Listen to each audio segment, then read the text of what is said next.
Welcome to the Silver and Black Show. And this week's overview brought to you by Hawaiian Airlines. Jim and I get you ready for the Raiders' Week 5 opponent, the Los Angeles Chargers.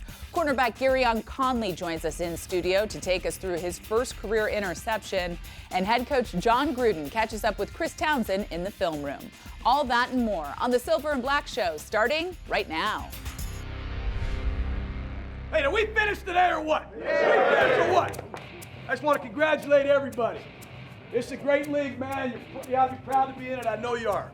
There are some unbelievable acts out there of mental toughness, man. I mean, it wasn't going good. It wasn't going good at all. But we hung in there. We kept what? We keep fighting. We stay together. We ride together. And this is going to be a hell of a win for the Raiders. But I want to congratulate every one of you. Feels like my first win in 100 years. You know, it's just great to be back. I thank our fans for hanging in there with us. There's a lot of, like I said, ups and downs, but to get that field goal with our third-string kicker, backup snapper, never been so nervous on a 29-yard field goal in my life. They're a really good football team, so to be able to, for our team to close one out the way that we did, it did feel like the old times, to say in a long way, yes. But the way we did that, it helps our team going forward. Now we know what it takes. Like, you got to go, put everything out there to finish all three phases. The Gruden era part 2 got its first win. Welcome to the Silver and Black Show. As always, I'm your host, Nicole Zalumis, alongside our two-time Super Bowl champion, Jim Plunkett. Jim, we got the win. Jon Gruden was asked afterwards how it felt to get his first W in 10 years, and he said it felt like it was his first win in 100 years. But he looked at his quarterback and talked about the physical and the mental toughness. When you look at Derek Carr, which is harder to teach a quarterback or to instill in a quarterback when you've gone through a stretch of losses? Well, you know, there's a lot of things that the quarterback has to deal with. You know, he's got to deal with the blocking up front, the running backs, the receivers. So he's got a lot on his plate, you know, and he obviously needs help. And, you know, Derek Carr has had his ups and downs. There's no question about it. For the most part, he's played very well. And, you know, just like any other quarterback, he struggles at times, but he always finds his way back. And, you know, Derek Carr the other night looked like his old self. He was putting the ball where he had to put it. He's coming up with big plays, especially on third down. And it was fun and good to see him perform that way. Well, you know what's better than a win is getting 2 in a row. And that leads us to our headlines. Our first, charging ahead. LA's fourth-year back, Melvin Gordon, has emerged over the last 2 seasons as one of the premier backs in the NFL. In 2017, he had 1,581 total yards and 12 touchdowns, which were both career highs. This season, he's on pace to shatter both. The 25-year-old has the 7th most all-purpose yards in the league and tied for the 2nd most touchdowns of any non-quarterback. Jim, we've been able to see a lot of Gordon being in the same division. How has he improved over the years? Well, he's improved in a lot of ways. He's more experienced. He makes his cuts sharper. He's reading the blocks better. He's getting that extra yards. In those first 3 years, he was averaging 3.9 yards a carry. In 2018, he's already up to 5.1 yards a carry, which is a dramatic improvement, believe me. He's more comfortable in his role, and not only does he do it from the backfield in the running game, but he's one of their primary receivers, and he gets open, and it's hard to cover him with a linebacker. So, you know, that defensive unit has their work cut out for them to try and stop Melvin Gordon. Yeah, and we're going to talk a little bit about him being that dual threat coming up later. But we go to our second headline because you can't talk the Chargers without the man under center. Same old Rivers. Sunday will mark the 25th time Phillip Rivers will start against the Silver and Black, but he's still playing at an elite level. He's thrown the 2nd most touchdowns in the league, and of the quarterbacks with more than 140 pass attempts, he has the 6th highest completion percentage. Jim, you've seen a lot of Rivers over the years. What makes him so dangerous under center? Well, it's hard to point exactly what makes him perform the way he does. Physically strong arm, experience, moves around the pocket, and will give himself more time to find a receiver down the field. And he's very accurate. But like most very good or great quarterbacks, it's the intangibles. Lack of stress under pressure, defenders at your feet, clawing at your arms, but he can still focus down the field, find his receiver, and get the ball to them with a lot of accuracy. So, you know, it's difficult to quantify exactly what makes a great quarterback, but certainly whatever it is, Rivers has it. As a quarterback gets older, what are you looking for to see signs of age? Well, one of the things I look for, and it's very easy to spot, is they don't run as much. Yeah. They get older, they don't want to get hit, they'll rather slide or go out of bounds, and that's one of the things Rivers does. But, you know, his focus is down the field, and that much hasn't changed. He's still very good at doing that. He gives himself more time running around the field, away from defenders and spotting somebody down the field. And I still think, he does that at such a high level. It's hard to point out anybody who does it any better. Yeah, it's going to be crucial bottling up both Melvin Gordon and Phillip Rivers on Sunday. Our third headline, home run headaches. A constant narrative for the Raiders defense this season is giving up the big plays. Through 4 games, the Silver and Black have given up the second most plays of 20 yards or more and have surrendered a league-leading 7 plays of 40 yards or more. Jim, we've talked about the type of offense the Raiders will see on Sunday and the weapons they have. What type of strategies can defenses employ to not give up those home run plays? Well, having been a quarterback for so many years, it's always pressure on the quarterback. Make him uncomfortable, put pressure on him, get him a sack.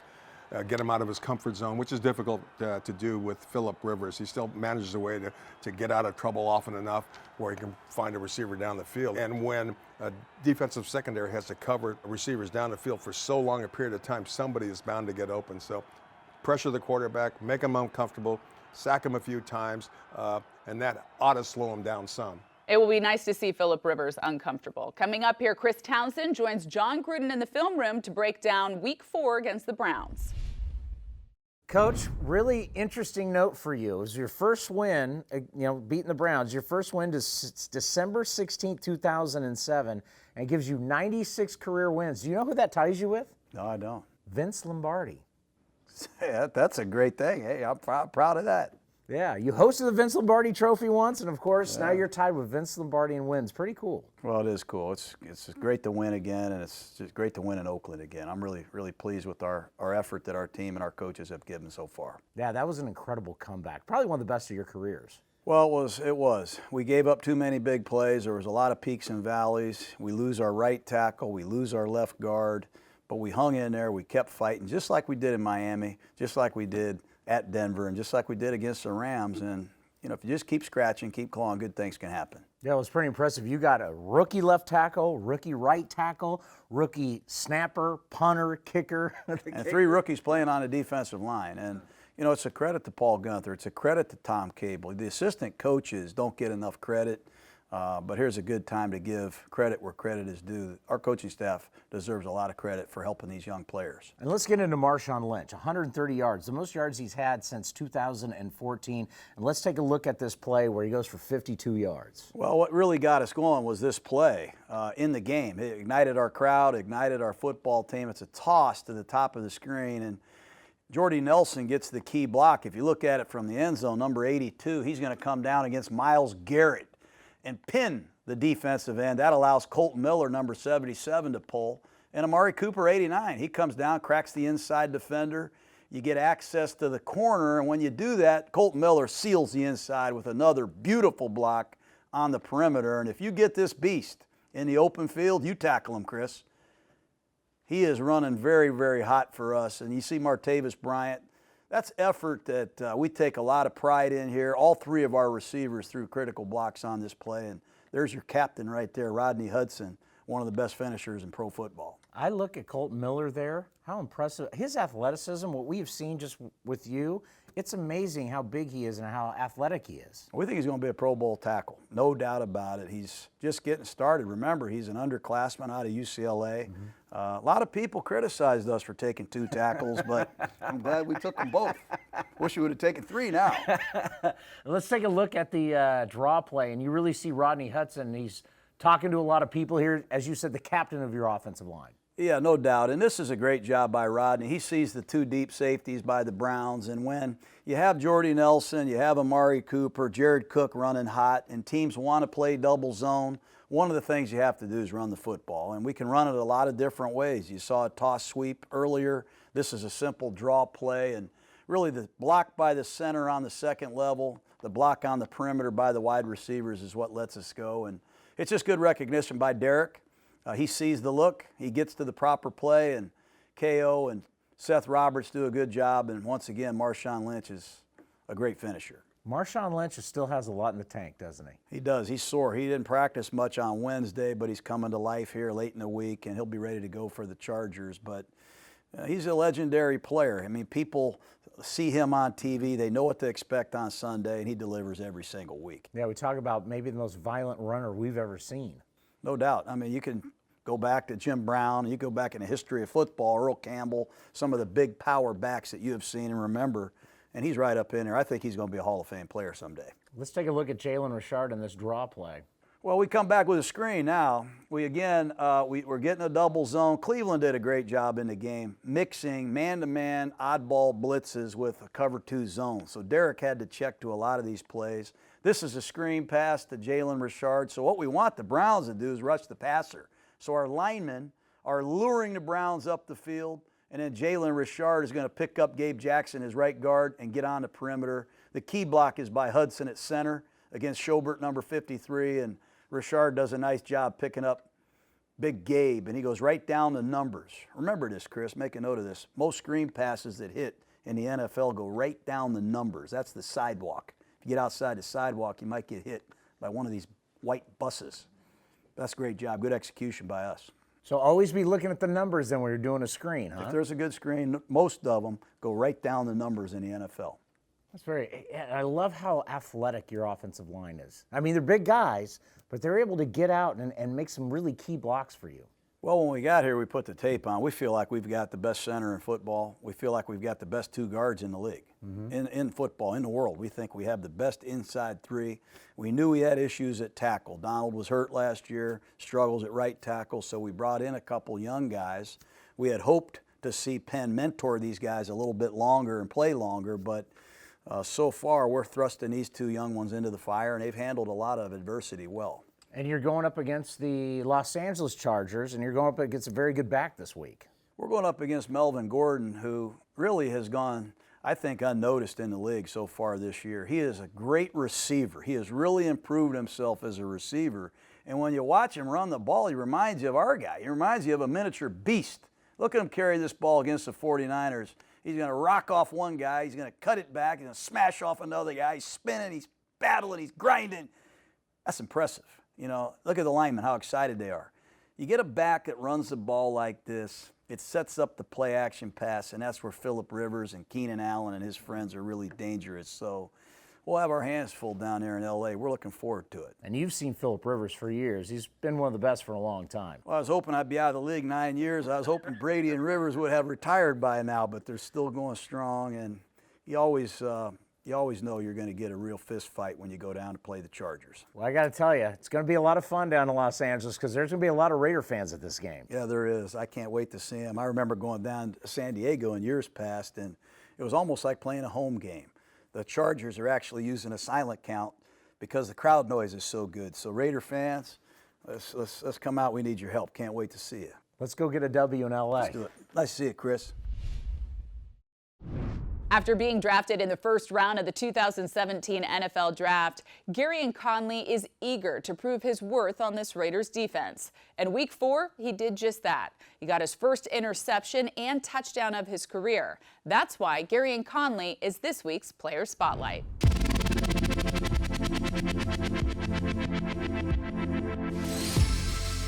Week 4, a big win for the Raiders. It was extra special for you because you get your first interception, a pick 6 at that. Take us through a game that you're not going to forget. I'll never forget that. My first pick of my career. I just seen the ball tip, go make a play. When I seen the end zone, my eyes got real big, and I was just real happy when I got in the end zone. From the gun, looks that direction, looks against him, deflected, intercepted, Conley on the ricochet, Conley 20, go for the end zone, baby, touchdown Raiders! So your son is too young to remember it now, he's a year and a half, but when he sits on your lap, when your grandkids are sitting on your lap years from now, what are you gonna tell him about that game, about that moment? I mean, it was all for him, for my son. I'd put all this hard work in for my son. Every moment I'm out there, I think about him every play. How has this changed you, being a father as an NFL player? I mean, you play every moment, but do you feel like there's an added responsibility? For sure. I feel like it makes me more focused, more dedicated. You know, there's times when you just don't feel like doing anything. I always think about my son, and it pushes me every day.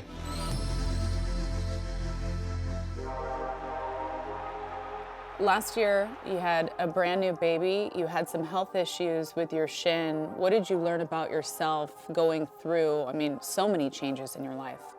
I learned you got to be mentally tough through everything. I mean, when you have a negative mindset, it's hard to get back up when all those things are coming at you. So you just got to stay positive. Tannehill looks left, goes one-on-one down that sideline, broken up by Conley. Take me through your room. Obviously, a lot of different characters. What role do you play? I feel like we all fit in the same. We all come together. I feel like it's a great room. Let's go, fellas. Game day, fellas. Game day. Yo, work. DBs on 3. 1, 2, 3. What about Coach Ansley? He's always on this. He's a hard coach, but I know he wants the best for all of us, and I take all the coaching he gives. As we look ahead to Los Angeles, I mean, it's one thing to pick Baker Mayfield. It's nice to silence the Baker mania. But to get an interception off of Phillip Rivers, a veteran quarterback, how nice would that be, especially back-to-back? Yeah, that would be great. That'll boost my confidence up even more. But it's going to be a great challenge. He's a real competitor, and I'm ready to step up to the challenge. How will you get that competitive edge down in Los Angeles? Practice reps. Honestly, I feel like how you practice is how you play, so you got to come and compete in practice, and I feel like the game will take care of itself. Does it help you guys knowing that there's such a strong fan base? I mean, you may have more Raiders fans in that Coliseum in Los Angeles than the Chargers will. Yeah, I feel like it's a little bit of an edge, but I feel like it all starts with us and how we prepare, and then the game will take care of itself. You also have a tremendous talent in Melvin Gordon. We know what he can do with his legs, but he can also catch the ball. So how are you game planning for him? I mean, he's a real good athlete. I feel like we just got to key everything he's doing when he free releases or anything. Like, we just got to key him and know that he's a threat on the passing side and the rushing side. What does it mean to be a member of the Raiders, to wear the silver and black? It's a great honor. Coming from a tradition program like Ohio State and just coming to a bigger tradition-rich program like the Raiders, it's a real honor, and to see all the guys that played here, and then being coached by Coach Woodson last year, he told me a lot about it. And talking to Willie every day, it's just a great honor to be a part of this organization.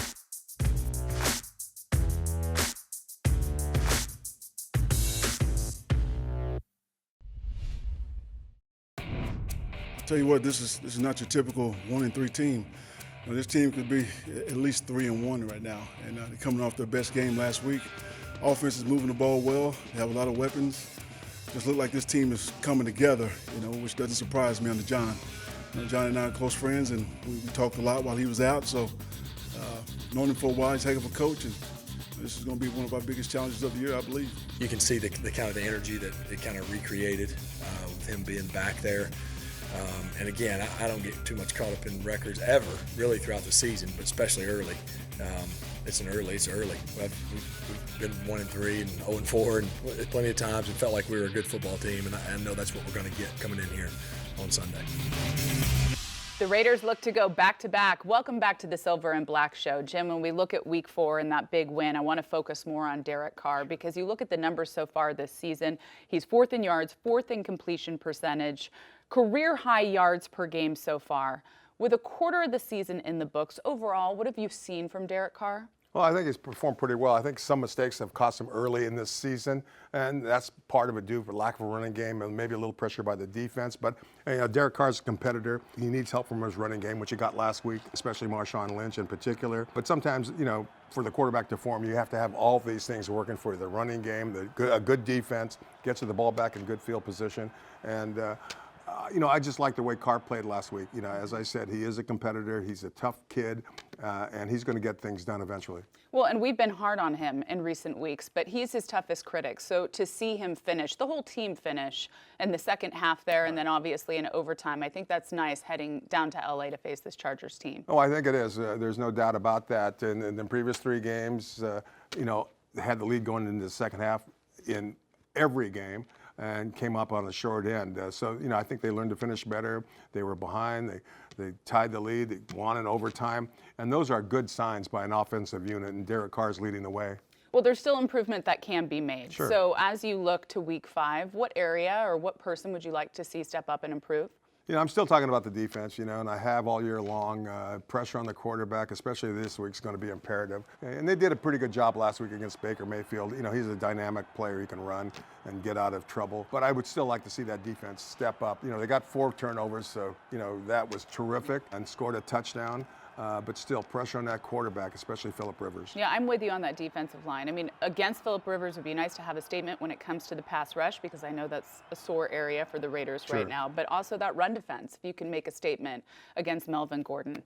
Okay, now it's time for some rapid fire. This is where we have a little fun. More important, stopping Melvin Gordon on the ground, or as we know, he can be a threat in the air? I think stopping him on the ground, make him get into second and long, third and long situations, puts more pressure on Phillip Rivers on the offensive line to hold a D out of the backfield. So, you know, always stopping the run first. Okay, who's going to have more fans at the StubHub Center? Because we know that there's a lot of fans in Los Angeles when it comes to the Raiders. Oh, we're Raiders by far are going to have more fans there than the Chargers will. Well, that's a call to action if I've ever heard one from Jim Plunkett for all you Raiders fans. That's going to do it for this edition of the Silver and Black Show. Make sure you join us next week as the Raiders head across the pond for a matchup against the Seahawks. For Gary and Conley, Coach Jon Gruden, Chris Townsend, and all of us here at Silver and Black Productions, thanks for watching, and go Raiders.